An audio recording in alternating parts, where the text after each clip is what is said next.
The Holy Gospel according to St. Mark chapter 4, verses 26 through 34. And I will be reading from the translation of the Message. But also I want to let you all know that I'm going to start at 23 because they always omit these first three lines before we get into the lesson this morning. And I think that they're really important in setting up what we need to hear. So I will start at 23. Are you listening to this? Are you really listening? Listen carefully to what I am saying, and be wary of the shrewd advice that tells you how to get ahead in the world on your own. Giving and not getting is the way. Generosity begets generosity, and stinginess impoverish all. Then Jesus said, God's kingdom is like a seed thrown on a field by a person who then goes to bed and forgets about it. The seed sprouts and it grows, and the person has no idea how it happens. The earth does it all without this person's help.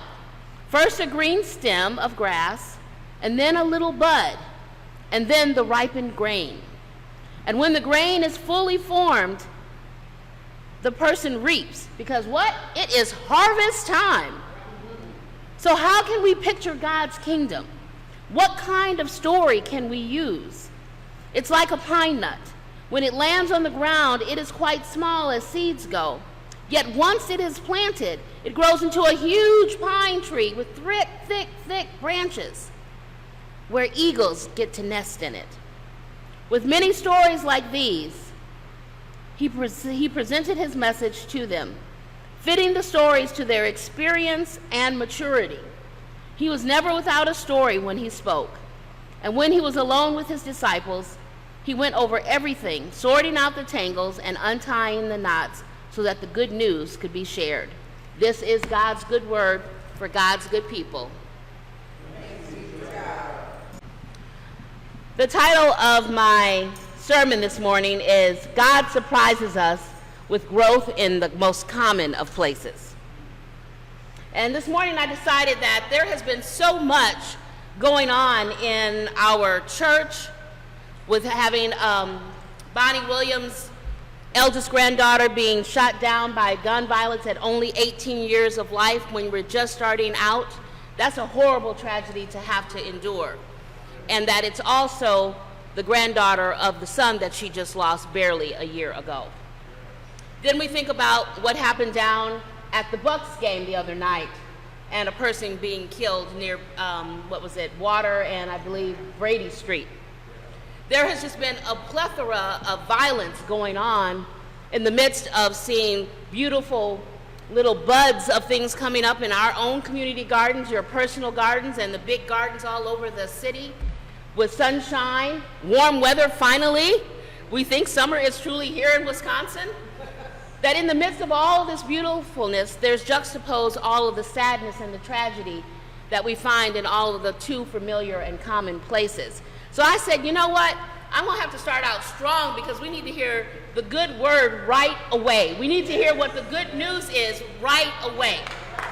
And so today, I want you to remember that faith, even the size of a mustard seed or a pine nut or whatever seed that you know of that's tiny, that's truly like the kingdom of God here on earth. It is representative of a small group of people who really have the possibility and have the capability and have all the ability that God has given us to change the world. One little piece at a time, starting from right where you are. And that's something I want y'all to hold on to, because we as allies and LGBTQIA plus folks and BIPOC folks and poor folks, we are committed to justice. And we are in good company with Jesus, whose ministry was started in the margins, where we live, where we work, where we serve. And it was made up, not of the elites, of those who can claim to be in power and don't care about anybody else but their top cronies and friends, but it was started where the basic folks were the ones who were on the margins, and where work is still unfinished till this day. But here is the good news, that with all of that I just laid out, Jesus and his homies went out and they changed the world, and in some pretty amazing ways. Otherwise, we wouldn't still be telling the stories. We'd be like, there was this guy who was doing all this healing stuff, but he left and he took all his magic, because we would say it was magic, with him. But we know something different. And what a wonderful legacy for us to live into. And Jesus knew we were desperate. Jesus knew that we were clueless. Jesus knew that we wouldn't get it. So he gave us a dot by dot, connect the dots kind of diagram through all of the stories, and decided that if you didn't like the urgency of Mark, because you're a little bit more laid back and you needed some time to ruminate, then you could go to Matthew. Or maybe you were one who was more socially justice oriented and also sort of had that intellectual kind of thing going on. So maybe you would appeal to Luke, or maybe you were the one who was a little bit more cosmic and you needed to know that all the other stuff that the other one said was like really on point. And so then John laid it down in another way that you could get it. Because Jesus knew we couldn't take one person's word for it. We had to hear all of these different people in all of these different ways so that at some point it would connect, right? And so here we are today. And the thing that jumped out for me in the beginning of this passage was that Jesus tells the parable of someone who goes out and scatters these seeds on the ground and then just goes on about their business and let them grow without even his help per se, just with the earth and the elements. Now that's sort of my kind of gardening. Thank God it's not Deb or Ed's kind of gardening, because I'm not quite sure what we would get. Something would be shooting up, but I'm not sure it's quite what we would want. But I say all that to say that to me, this is really an appropriate metaphor for the kind of work that we do as church folk and as justice folk. And with people who maybe are not yet affirming, maybe not yet reconciling, or perhaps maybe they're just learning what it means to be in solidarity with queer people, with BIPOC people, with people who are differently abled, just with people in general. But we have to have these conversations. We have to tell our stories, because that is the human piece that connects us. And I'm not going to say that it's easy, because we can tell our stories until we're blue in the face and folks still seem like they can't get it. But we are not to feel discouraged and stop telling our stories, because even though it may not seem like we're making progress, we're cracking folks open. And then the next time that somebody else tells the story, it goes a little bit deeper and it breaks them open a little bit more. But we don't always feel like the seed is growing, do we? Sometimes we think it's anything but helpful or productive because of the way people react to us. But that's just it. They're reacting. They're not absorbing. They're not understanding yet. And oftentimes we know if it's something that we're resistant to, we tend to react first, and then later it starts to seep in and we start to think about it. But for me, this is a good reminder that A, the seeds that we plant matter, and that they will grow into something no matter what. And B, that we sometimes just need to be patient. We can't force these seeds to grow faster than they can. We just have to trust that God is doing the work behind the scenes. And all that means faith. And all we can do is plant the seeds. I think also that it's a good reminder for me, and perhaps for you too, that patience is a part of the process. But I'm going to have to tell y'all the truth. I can be a little impatient, especially when it comes to justice. But truth be told, I am totally through with being patient for justice. And I have to be very clear that living in the body that God has given me through my parents, and realizing that I was advocating for justice at a very early age but couldn't articulate it as such, I now understand that I've been advocating my entire life. Being a parentified little young child, being an only child, being around a whole bunch of adults, and being very outspoken and very outgoing, I was forever telling my story and reminding people that I was God's child too, and that God made me this way, so I was good even if they couldn't recognize it. And so I had that kind of springboard, but not everybody does. And so we need to all be a little impatient with getting to justice. We can be impatient about waiting in the drugstore. We can be impatient about getting gas, or about someone not tearing off at the red light as soon as it turns green. But why can't we have that same kind of intensity when it comes to having justice for everyone's basic needs? That is a problem for me. And I'm about through with y'all who are like that. But that's why there's Jesus, because he reminds me that I need to be patient. And let me clarify, I don't mean that when we go out for justice that we go all insurrectionists like the folks on Capitol Hill in January. That's not what I'm talking about. But what I am saying is that we cannot be passive or wait around for justice to come to those who society wants to continue to place on the margins and keep them on the margins. I'm talking about the LGBTQ squared IA plus folks, BIPOC folks, people who are differently able, people who are suffering from mental health issues, which we most likely have contributed to, if we're going to be honest, why these folks are suffering from mental health issues. Some people, yes, they're born with a chemical problem in their brain, but we tend to acerbate that because anytime someone's different, then we decide there's something wrong with them rather than exploring and celebrating difference. And that's something that we need to fix. That's something that we need to take a good look in the mirror and say, just because I think that I'm normative or normal, and I sure hope you don't want to be normal, because normal is boring. Normal also got us where we were, being evil, being selfish, being greedy, all those kinds of things. Normative can be good because there's certain things that we hope we are all doing together that's for the greater good of us all. But we also have to think about why is it that we have to keep raising the same issues? Why is it that we continue to have to engage and be compassionate when we engage in conversations that are difficult with people? Well, because we need to change things. And because we know change moves a lot slower than our emotions and our reactions. And the truth is that our conversations with people is just like the mustard seeds that are scattered. We have no idea what the outcome of those conversations are or what they will endure or what they will produce for other people. But that doesn't mean that we still don't do it. It is important work, and we must keep at that work.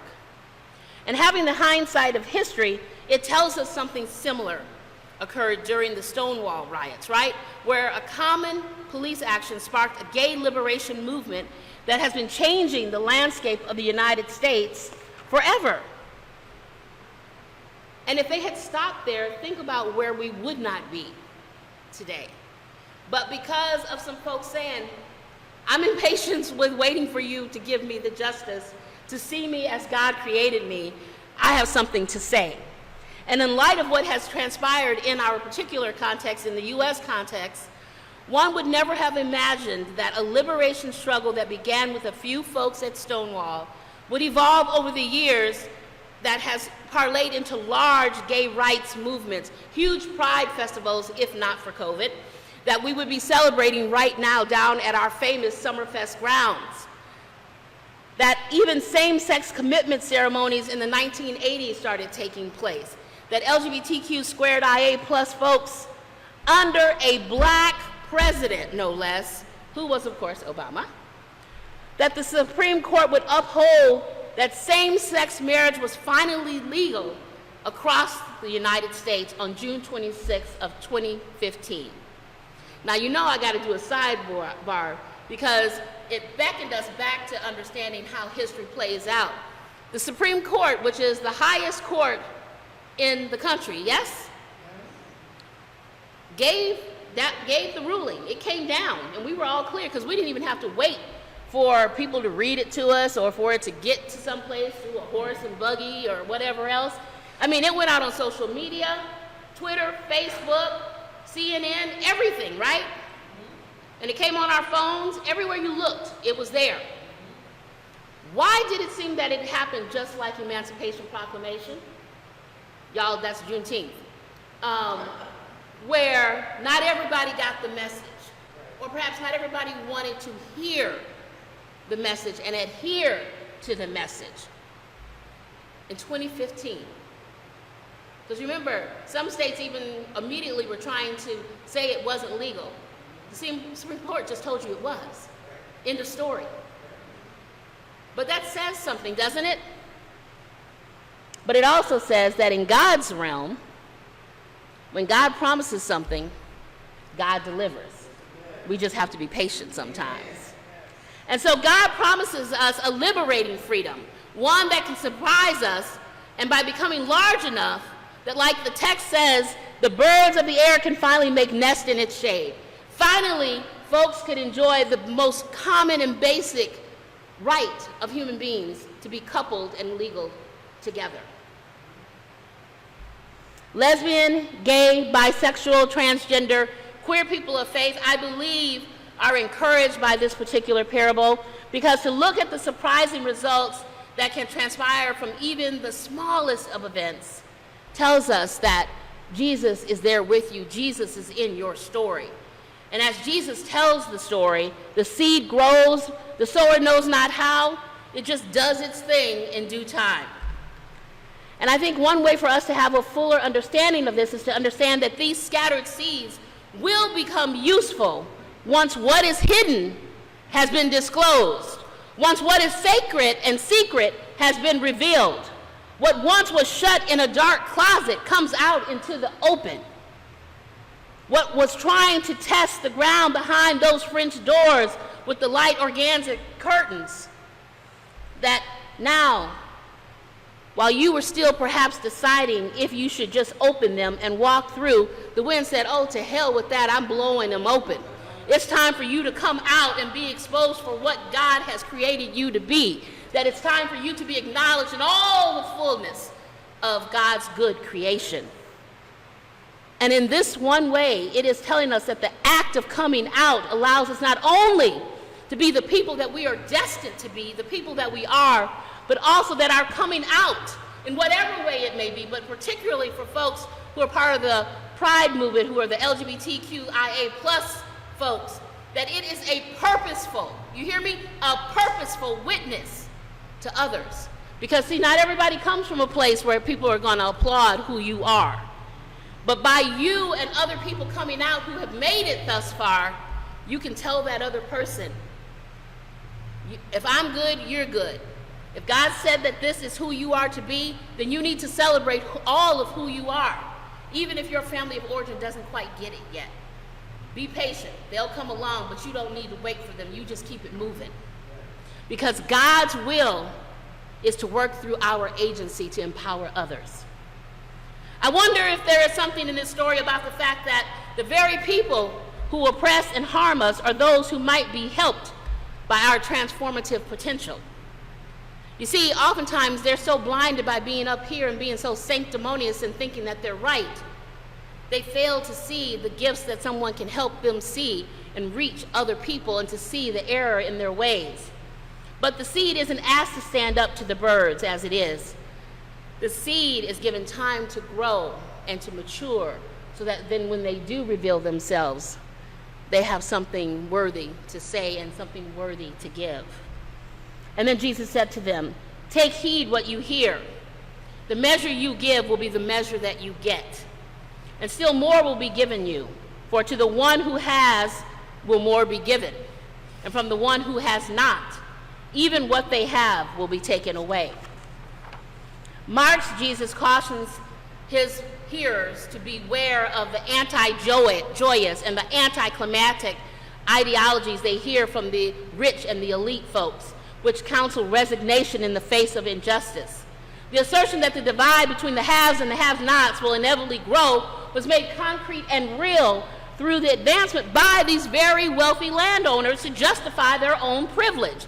Do you see that they spewed the whole narrative so that it would back up what they were saying and that you would then follow along and just go with the game? Well, y'all, we stopped drinking the Kool-Aid. We stopped playing that game. And these two verses, which were omitted by the lectionary this week, are in fact the very point to which the parable serves as a radical counterpart in our Hebrew lesson this morning.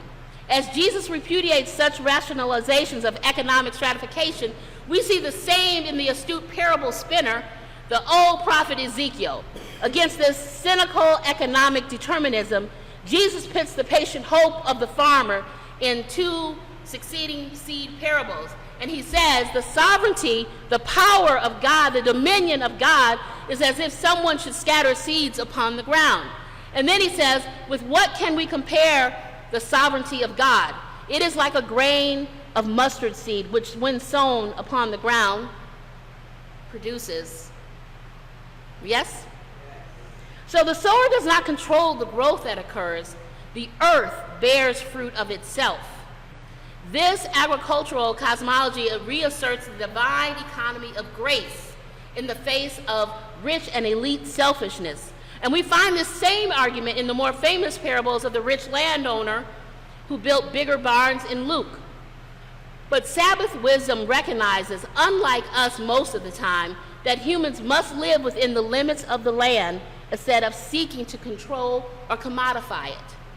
Remember, Mark is the writer that is on fire and is urgent because he thinks everything is going to happen tomorrow.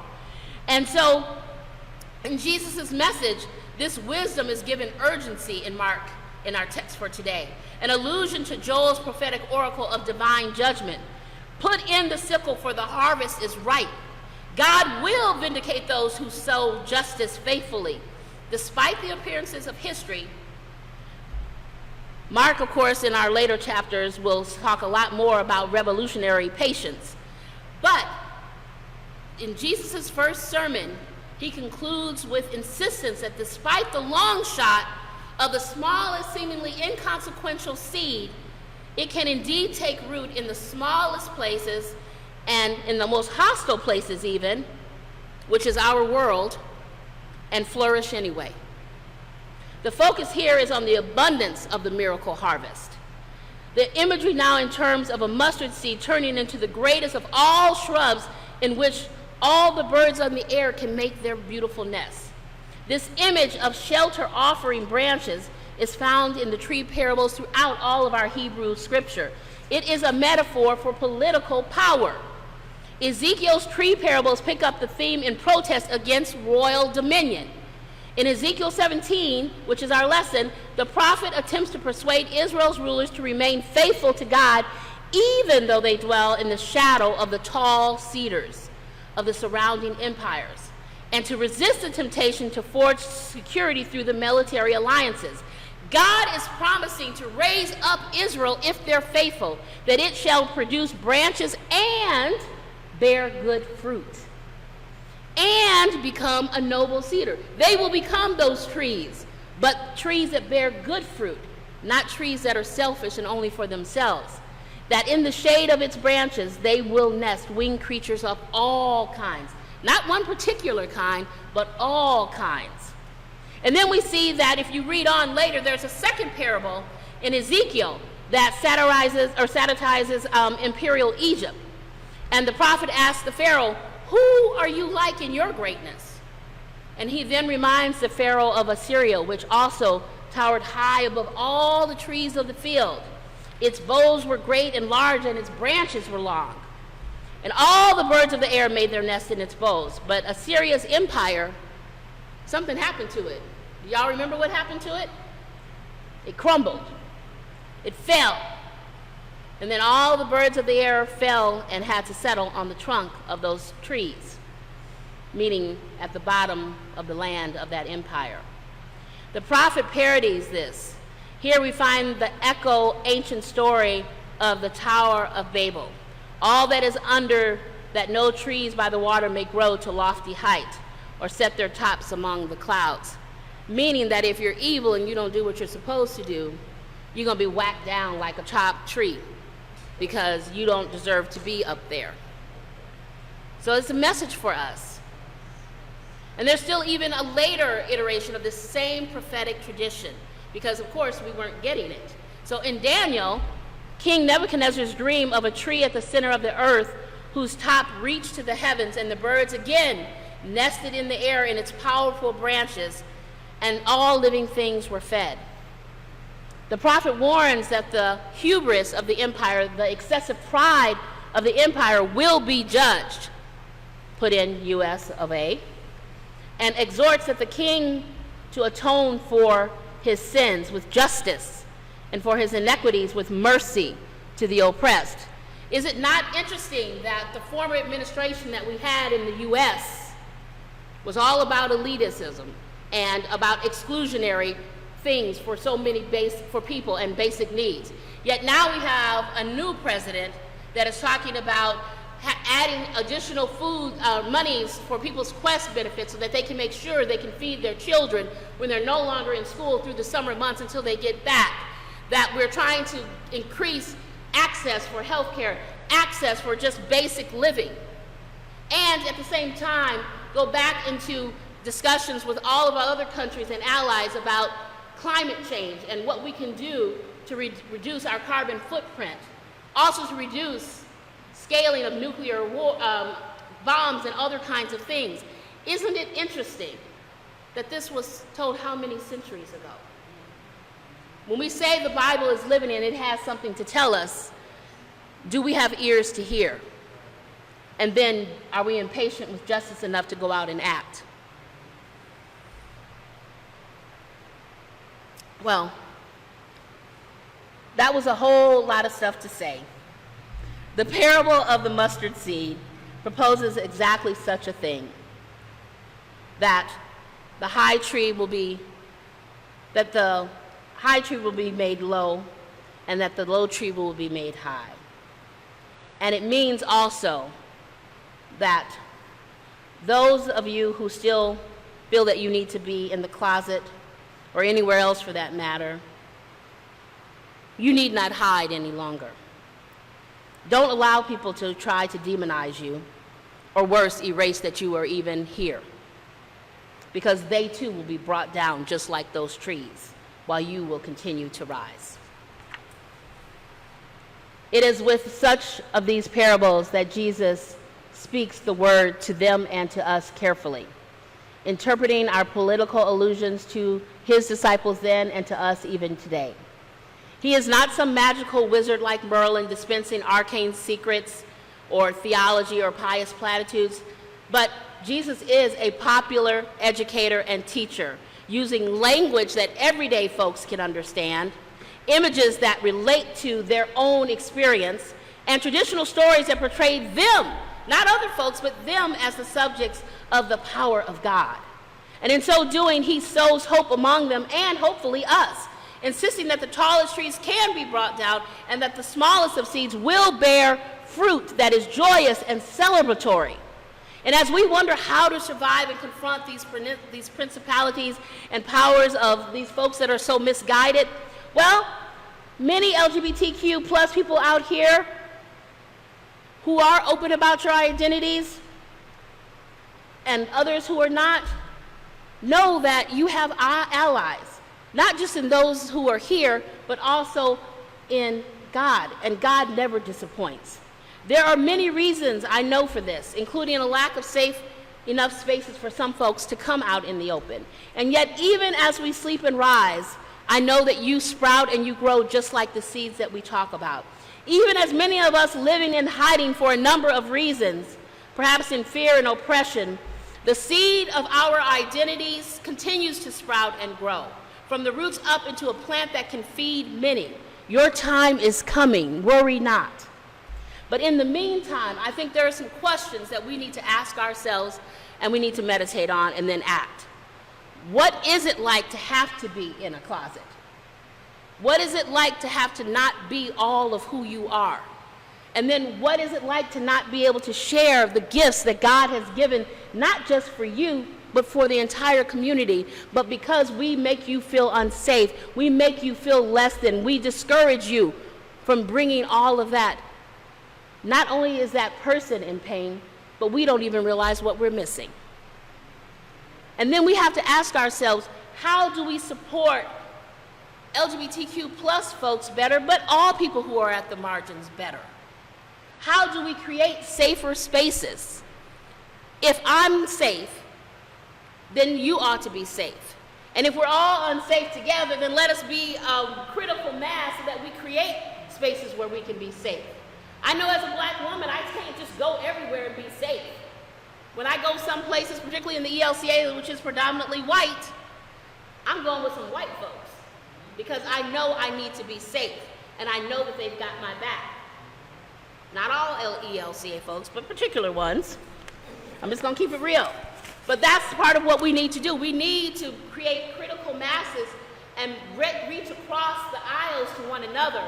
If you are LGBTQIA, there is no reason that BIPOC people, and who are also LGBTQIA, even if they have to hide because folks be acting crazy, we should be together creating a critical mass of saying, we are here, this is our world too, God created us, and we deserve to be safe. And our white allies that may not be part of any of that also need to be standing up, because if you got all the privilege, you need to be sharing that power so that together we move together. These are the ways that we create some safe spaces. I know I said they were questions and I wasn't supposed to give you an answer, but I had to give you a couple. So today I pray that this is a welcome reminder that even as we listen to 2 Corinthians from Paul, that anyone who is in Christ, therefore, is a new creation. Anything old has passed away. You see now that everything has become new. Don't wait for other people to put their hand upon you to tell you that you're God's new creation. Jesus came to tell you that good news in Paul. I'm reiterating it today so that if other naysayers are trying to bring you down, remember, that's their issue, not yours, because you are God's new creation. So today, you might be a seed that's buried deep in the ground, hiding, afraid even. You might be growing roots and preparing to emerge from your hiding place. You might be a fresh shoot, just beginning to come up. Or you might be a mustard tree already, transformed into a place of both safety and challenge for another. But whoever you are today, know that you are loved, and that God, through Jesus, through the apostolic succession on me, that I have been ordained to tell you that you are loved and you are enough. Ashe, and may it be so. Amen.